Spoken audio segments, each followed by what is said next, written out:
Continuando nossa aula sobre o Poder Judiciário, e ainda no artigo 93, nós temos lá no inciso 4º, onde há a previsão dos cursos oficiais na Escola Superior da Magistratura, na escola de formação que deve ser criada pelo Poder Judiciário, pelaquela estrutura jurisdicional.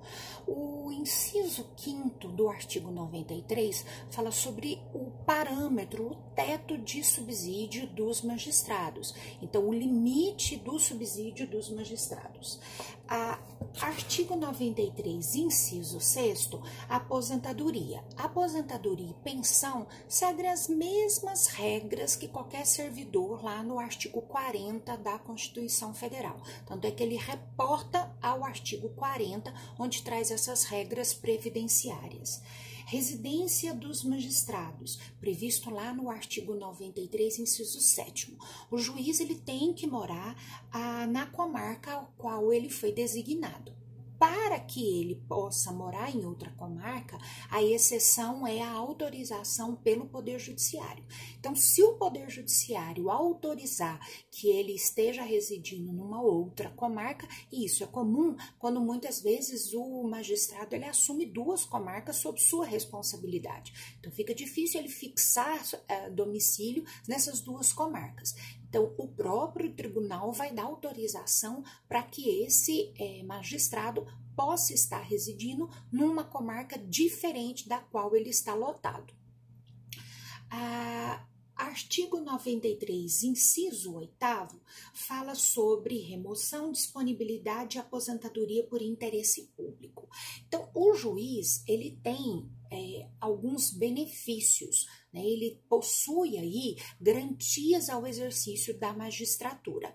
Contudo, essas garantias, que a indisponibilidade, que é o magistrado poder ser removido daquele lugar que ele está, ou o magistrado ele vir a sofrer a remoção por interesse público, deve ser por processo administrativo e assegurado a esse magistrado no processo administrativo o contraditório e a ampla defesa. Então, eu vou ler para vocês o artigo 96, inciso 7º, diz lá: o ato de remoção, disponibilidade e aposentadoria do magistrado por interesse público fundar-se-á em decisão por voto da maioria absoluta. Então, perceba que a gente tem o quórum aqui destacado de maioria absoluta, do respectivo tribunal ou do Conselho Nacional de Justiça, assegurado ampla defesa. Inciso 8º, a remoção a pedido ou a permuta de magistrado de comarca de igual entrância atenderá no que couber o disposto nas alíneas A, B, C e E do inciso 2º. Então, o magistrado ele tem que ficar lotado naquele lugar, mas para que ele possa permutar com um colega, colegas que estão no mesmo nível de entrância, tem que ter autorização ou do órgão ao qual ele está vinculado ou do Conselho Nacional de Justiça. Então, percebam que o domicílio do magistrado, ele fica sob controle do órgão do Poder Judiciário. Ele fica sob controle dessa estrutura judicial, porque ele é um servidor da justiça, ele é um servidor público. Então, ele está à disposição da coletividade. O inciso 9º, a gente volta a tratar dele mais especificamente lá na hora que começarmos a tratar sobre controle de constitucionalidade. Mas eu gostaria que vocês fixassem essa regra. Está dizendo assim: todos os julgamentos dos órgãos do Poder Judiciário serão públicos e fundamentadas todas as decisões sob pena de nulidade.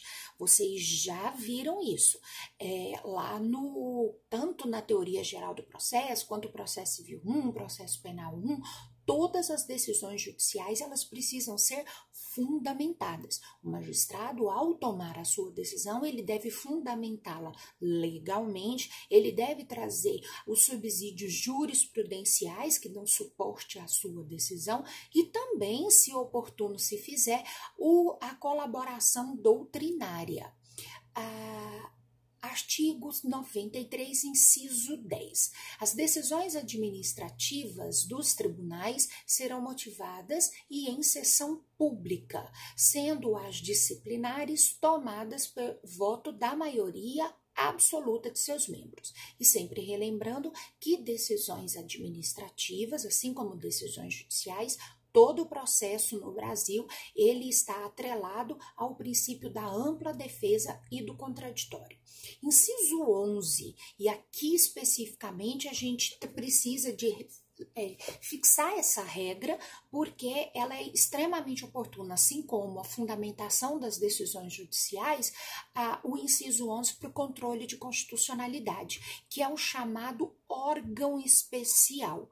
Os tribunais, eles têm a sua atribuição designada no seu regimento e as competências que serão tratadas, os julgamentos serão feitos pelo pleno ou pelo plenário daquele tribunal ou por órgão especial. O que seria esse órgão especial do Poder Judiciário? Por exemplo, o órgão especial do Tribunal de Justiça do Estado de Goiás. É uma designação interna, é uma divisão administrativa.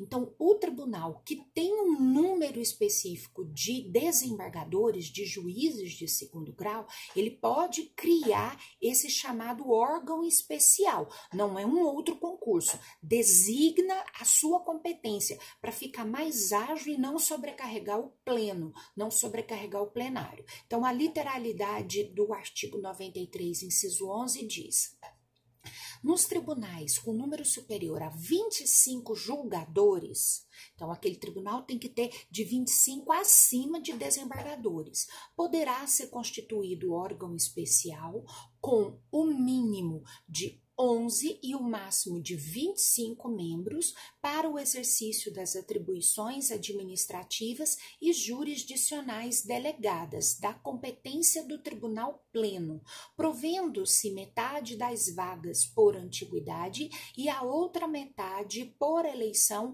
pelo Tribunal Pleno. Então, aquele tribunal, ele designa a competência para que determinadas matérias sejam apreciadas, vão a julgamento não pelo plenário, em que se exige a participação dos julgadores todos daquele tribunal. Ele designa essa competência para o chamado órgão especial. E aí nós vamos ver adiante, né, na nossa última unidade desse semestre, que o controle de constitucionalidade a nível de tribunais vai se utilizar dessa regra dos órgãos especiais. O artigo 93, inciso 12, diz sobre as atividades dos juízes que não podem ser interrompidas, a prestação ela não pode ser interrompida, contudo, há a previsão dos recessos, e aí, para tal, será designado juiz plantonista.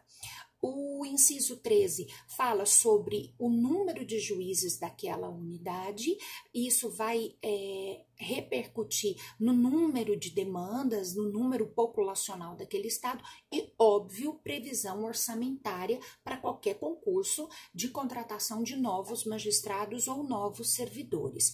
E, por fim, o artigo 93. Desculpa, minha Constituição está aqui baixa, 93, inciso 14 e inciso 15, fala especificamente sobre regras administrativas. O inciso 14 fala sobre a delegação que os servidores receberão para cumprimento dos atos processuais e administrativos, e a distribuição será imediata em todos os graus de jurisdição, a distribuição processual. Com isso, nós encerramos a segunda parte do Poder Judiciário e a gente se encontra daqui a pouquinho na terceira parte do Poder Judiciário. Muito obrigada.